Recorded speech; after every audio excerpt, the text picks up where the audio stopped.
Mo kí gbogbo ẹ lólùfẹ́ mi tó ń wò mí ní lóko lẹ́yìn odi. Ṣé àlàáfíà ni mo bá gbogbo yín? Ọdẹ odò bí? Another update ni mo ní kí sáré wá fún yín. Gẹ́gẹ́ bí mo yẹ promise yín pé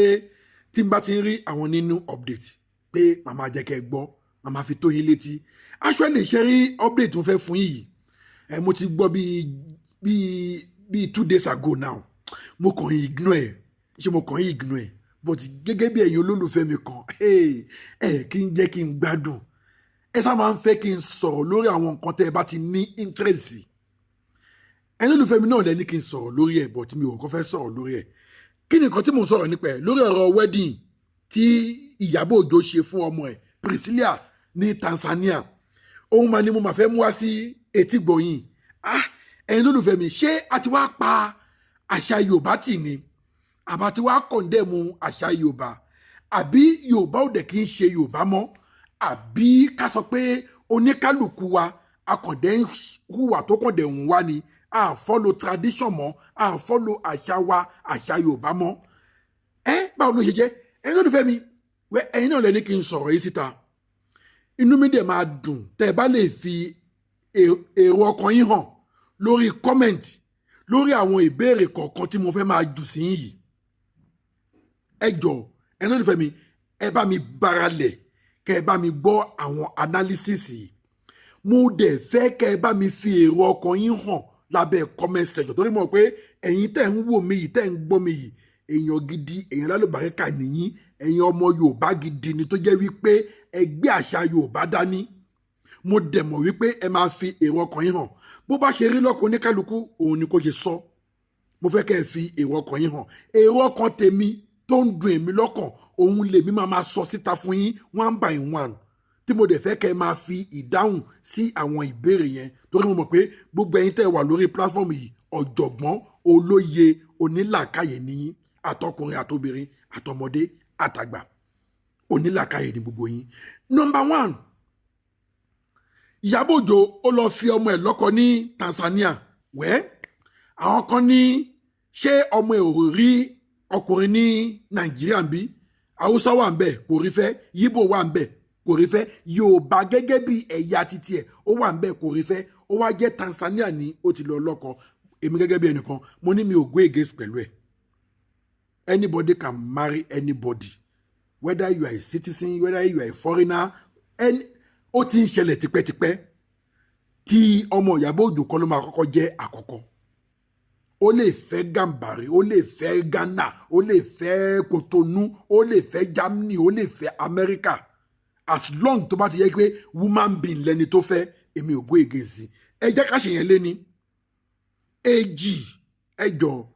ní ilẹ̀ Yorùbá, ẹ jọ̀ọ́, ibi tí mo fẹ́ kẹ́ bá mi pé àkíyèsí sí ni tí mo fẹ́ kẹ́ máa bá mi fi èrò ọkàn yín hàn lábẹ́ comment section. Ní ilẹ̀ Yorùbá, ṣé ọkùnrin ló máa ń lọ fẹ́ obìnrin ni àbóbìnrin ló máa ń lọ fẹ́ ọkùnrin? Ṣebí Yorùbá ni Ìyábọ̀ Òjó, Yorùbá dẹ̀ ni ọmọ tó bí, Yorùbá dẹ̀ lẹni tó bímọ fún. Lálákọ̀ọ́kọ́ kí n tó lọ síbẹ̀ yẹn, a gbọ́ wípé bàbá Priscilla kò sí níbi wedding yẹn, tí èmi fi wò wípé ó dàbẹ́ ní pé Ìyábọ̀ Òjó ó dáwọ́ wú, ó tẹjú máa yẹn mọ́lẹ̀, kó jẹ́ wípé máa yẹn wò pé ó ti ń tẹjú àṣà mọ́lẹ̀, ó ti ń tẹjú Yorùbá mọ́lẹ̀, ó ti ń tẹjú àṣà àti ìṣe wa mọ́lẹ̀, báwo ló ṣe máa fò fẹ̀rẹ̀ tó máa gba Tanzania lọ tó máa lọ fọmọ lọ́kọ ńbẹ̀? But kátẹ̀ wá gbà pé bàbá ọmọ ò sí ńbẹ̀, òkè, ìwọ ìyá ọmọ tó jẹ́ obìnrin, gẹ́gẹ́ bí àṣà wa, ẹ̀rọ olùfẹ́ mi, ibi tẹ́mi ti ń go against yẹn nìyẹn o, gẹ́gẹ́ bí àṣà wa, ọkùnrin ló máa ń lọ sí ilé obìnrin lọ tọrọ obìnrin. Níbo ni Ìyábọ̀ Òjó ti rí àṣà yẹn? Ó gbéra láti ìlú Nàìjíríà, ó lọ tọrọ bọ̀bọ́ yẹn ní Tanzania. Níbo ni wọ́n ti ń ṣerú ẹ̀? Níbo ni Ìyábọ̀ Òjó ti rí àṣà yẹn? Kí àmọ́ kí mo sọ, mo ní mi ò gbé against pé ọmọ fẹ́ foreigner, ó lè fẹ́ lù tó bá wù. But níjọ́ tèmi ti dé ilé ayé, kódà àwọn òyìnbó gan tá a sọ wípé àṣà wọn wọ́n kàìn ni àṣà wọn upside down ni a ò rí bí tí obìnrin ti ń lọ tọrọ ọkọ rí ọkùnrin la gbọ́ tó wá ń tọrọ ìyàwó a ò tí ì gbọ́ upside down rí pé obìnrin lọ ń tọrọ ọkọ ẹjọ níbo ni Ìyábọ̀ Òjó ti rí títí ẹ Ìyábọ̀ Òjó gbéra fẹ̀rẹ̀ ó gba Tanzania lọ ó lọ tọrọ bọ̀bọ̀ yẹn torí to me ohun tó ṣe yẹn ó lọ tọrọ bọ̀bọ̀ yẹn nìyẹn bọ̀bọ̀ yẹn ló yẹ kó kó àwọn ẹbí ẹ̀ àwọn ará ẹ̀ àwọn èèyàn ẹ̀ kàn wá sí Nàìjíríà tó bá tiẹ̀ nígbà kí bàbá ọmọ ẹ wà ń bẹ̀ wẹ́dá pẹ̀lú dìkan àbí kejì tó gbẹjọ wà láàrin but no matter how case may be bàbá ọmọ ni bàbá ọmọ sì máa jẹ́ ó yẹ kí bàbá ọmọ yẹn wà ń bẹ̀ bàbá ọmọ yẹn ò wá síbẹ̀ nìyẹn fine kò yẹ kó o ta ọmọ ẹ lọ́pọ̀ bí ìgbà tábà to me o ẹ̀yin náà lè fèrè ọkàn yín hàn lábẹ́ comment section but to me bí ìgbà tábà sọ wípé Ìyábọ̀ Òjó ó lọ fi ọmọ ẹ̀ bẹ bọ̀bọ̀ yẹn ní Tanzania ni torí ẹ̀yin olùfẹ́ mi ẹ̀yin náà ẹ̀jẹ̀ ká ti gbèsè àná kí èso ogun níbo náà ti ń ṣerú ẹ̀ tó o bá gbà lóòótọ́ wípé yà ó fẹ́ fẹ́ mi ó yẹ kó o wá láti Tanzania kó o wá dá àná ni kó o dẹ̀ ṣe gbogbo ẹ̀tọ́ tó bá yẹ kó o ṣe o wá lè fly back kẹ́ ẹ wá lọ fà rẹpẹtẹ ní ìlú yín ìgbà táwọn olólùfẹ́ mi kan máa dáhùn kẹ́ẹ̀dẹ̀ máa wá wò àwọn obìnrin náà dẹ̀ máa ń wà nírú ń support irú nǹkan báyìí jù I don't know why nínú àwọn olólùfẹ́ mi tí mo sọ yẹn obìnrin náà lẹni tó sọ̀rọ̀ yìí o ó ní bóyá àṣà tiwọn ní Tanzania nìyẹn pé obìnrin ló máa wá tọrọ ọkùnrin ọkùnrin ò kí ń tọrọ obìnrin báwọn olólùfẹ́ mi kan ṣe pé láyé tó bá yẹ pé bẹ́ẹ̀ ni àwọn ní Tanzania ní ọ̀rẹ́ wọn bá gbàgbó kódà ní ojú mi ń bẹ àwọn Tanzania tí wọ́n pè they are more than 3 tí wọ́n pè pé nínú kọ́ṣọ́ yín báwo lẹ ṣe ń fẹ́ ìyàwó ṣé ọkùnrin ló máa lọ ń tọrọ obìnrin ni àbóbìnrin ló máa lọ ń tọrọ ọkùnrin ìkọ́ tó dẹ̀ kọ́kọ́ pè èsì tí yẹn máa kọ́kọ́ fi ó ní the way it has been done in the whole world the same way it's done in our country kí náà yín answer yẹn mean ó ní bọ́n ṣe ń ṣe ní gbogbo àgbáyé bẹ́ẹ̀ náà ṣe ń ṣe nílùú àwọn kò sí yàtọ̀ ṣe rí i pé máa yẹn ti answer all those questions all wọ́n tún pẹ́ ní kejì ìyẹn náà ni níjọ́ táláyé ti dáyé ọkùnrin náà wọ́n gbọ́ tó lọ ń tọrọ obìnrin tó bá tọrọ ẹ̀ tán á dẹ̀ mú kó láti ilé ìyá ẹ̀ á dẹ̀ mú lọ sí ilé títí ẹ̀ simple ẹnì kẹta náà sọ the same thing àwọn ará Tanzania nìyẹn o ẹni lólùfẹ́ mi ẹ jọ̀ọ́ mo bẹ̀ ẹ bá mi share fídíò yìí ẹ bá mi share fídíò yìí kí gbogbo àwọn èèyàn kan lè jàǹfààní ẹ̀ kọ́ọ̀ náà lè kọ́gbọ́n látara ẹ̀ pé ṣé a ti wá ń sọ orí Yorùbá kodò ni a ti ń sorí àṣà kodò àbí kò dẹ̀ tó rí bẹ́ẹ̀ mọ́ ni ẹ jọ̀ọ́ bá mi share fídíò yìí fún àǹfààní ẹ̀yin tí ẹ ti subscribe ẹ jọ̀ọ́ ẹ bá mi subscribe sílẹ̀ Ilé Global TV kẹ́dẹ̀ bá mi share fídíò yìí gbogbo ẹ̀yin tẹ́ subscribe mo dúpẹ́ lọ́wọ́ yín nígbà tí mo rí kinní yẹn I was surprised pé kí ló ń ṣe Ìyábọ̀ Òjó tó dẹ̀ wá dorí àṣàkodò a ò gbọ́ rí wípé obìnrin ló lọ ń tọrọ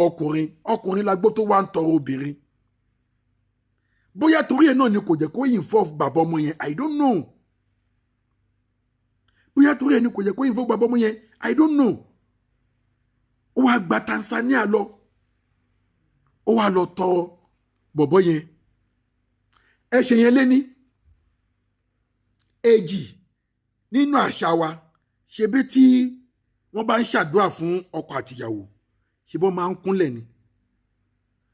àwọn eléyìí dúró ni o ṣé àṣà náà tún nìyẹn ṣé Priscilla dúró báyìí ni wọ́n ní kò gbọ́dọ̀ kúnlẹ̀ àṣà náà tún nìyẹn ẹ jọ̀ọ́ ẹ̀yin ọmọ Yorùbá níbo la wá ń bá mi ò àti ẹ̀ lè pé láṣà Yorùbá nìkan ṣé bí bó ṣe ń ṣe ní gbogbo ìlú káàkiri náà nìyẹn ẹ má jẹ́ kí n sọ pé àṣà Yorùbá nìkan kí n sọ pé àṣà gbogbo àgbáyé ṣáwọn kan ti wá fẹ́ máa dorí ẹ̀ kodò báyìí ní àbí báwo nísìnyí tá a bá tún máa rí sí yìí o àwọn kan tún lè gba wèrè kọ́ máa lọ kí obìnrin tó máa lọ tọrọ ọkùnrin báyìí wọ́n ní torí pé kí ni Ìyábọ̀ Òjó kan ti ṣe rí wọ́n lè sọ di new style bẹ́ẹ̀ yẹn sìn ṣe rí pé Ìyábọ̀ ti ń dorí àṣàkodò ó ti ń dorí àṣàkodò now ṣé àwọn fámìlì bọ̀bọ̀ yẹn ṣé wọ́n máa recognize Ìyábọ̀ Òjó ṣá ṣé wọ́n máa fún ọmọ Ìyábọ̀ Òjó ṣé wọ́n máa fún ní àpọ́nlé ṣá ṣé tó bá di ọjọ́ iwájú ṣé àwọn fámìlì bọ̀bọ̀ yìí àbí bọ̀bọ̀ yìí gangan fúnra rẹ̀ ṣé kò ní máa sọ fún ọmọ Ìyábọ̀ Òjó wípé ṣebí yẹ wá fi ẹ́ bẹ̀ mí ni because èní la rí o àmọ́ nǹkan tó máa ṣẹlẹ̀ lọ́la o and then èmi ò mọ nǹkan tí Ìyábọ̀ Òjó tó gbà lérò tó àbí ṣé kábà lè sọ wípé ó lọ ṣe wedding ọmọ ẹ̀ ní Tanzania ni ó lè ṣe ní Tanzania tí bọ̀bọ̀ yẹn bá ti wá ṣe the right thing tó yẹ kó ṣe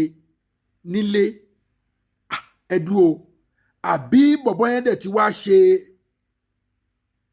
introduction ó ti wá tọrọ ẹ̀ nílé ó ti ṣe mọ̀ ẹ̀ táwọn ò gbọ́ nǹkan kan ni torí ìgbà míì wà kó má jẹ́ pé bóyá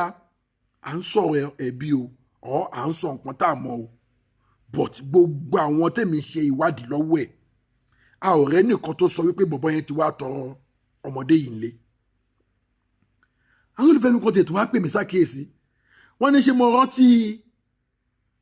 fídíò kan tí mo ṣe lórí ọ̀rọ̀ tí Very Dark Man sọ tán ní nígbà tí ṣé ok ó dàbí wọ́n ní bọ̀bọ̀ yẹn ó wá kí àwọn Ìyábọ̀ Òjó ń lé something like that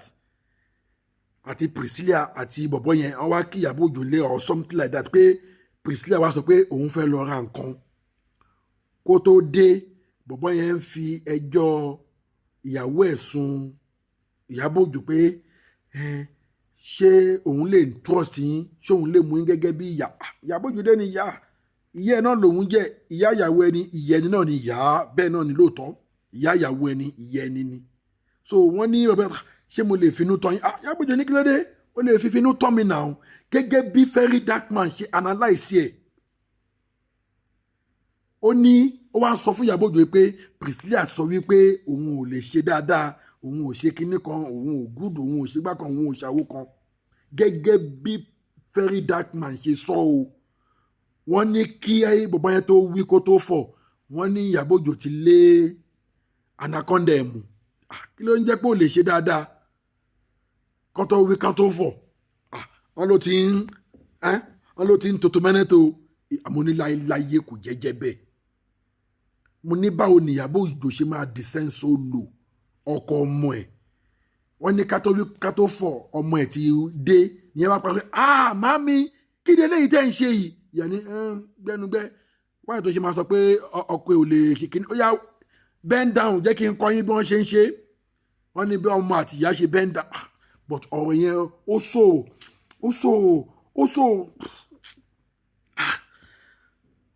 ó so dọ̀tí létí mi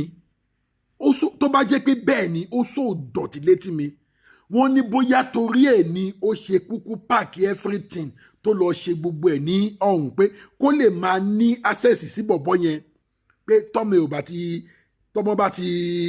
bóyá tó bá ti rẹ ọmọ ìyá take over ìkànnì olólùfẹ́ mi tẹ̀ sọ pé let me tell you the way bóun ṣe rí situation yẹn bí ìgbà tábà sọ wípé bọ̀bọ̀ yẹn ó fẹ́ àwọn méjèèjì ni àti ìyá àtọmọ ló máa kóṣẹ́ fún pé because n tó ti lè mú ìyá tó ti lè jẹ́rí once débẹ̀ always débẹ̀ ni pé ọmọ àti ìyá náà jọ máa jẹ́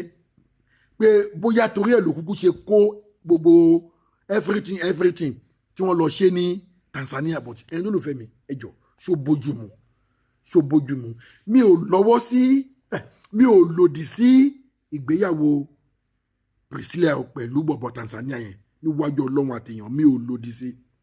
congratulations to your wedding Ìyábọ̀ Òjó I congratulate you pé o fọmọ ẹ lọ́kọ I congratulate you mo congratulate ẹ congratulations to your wedding of your daughter àmọ́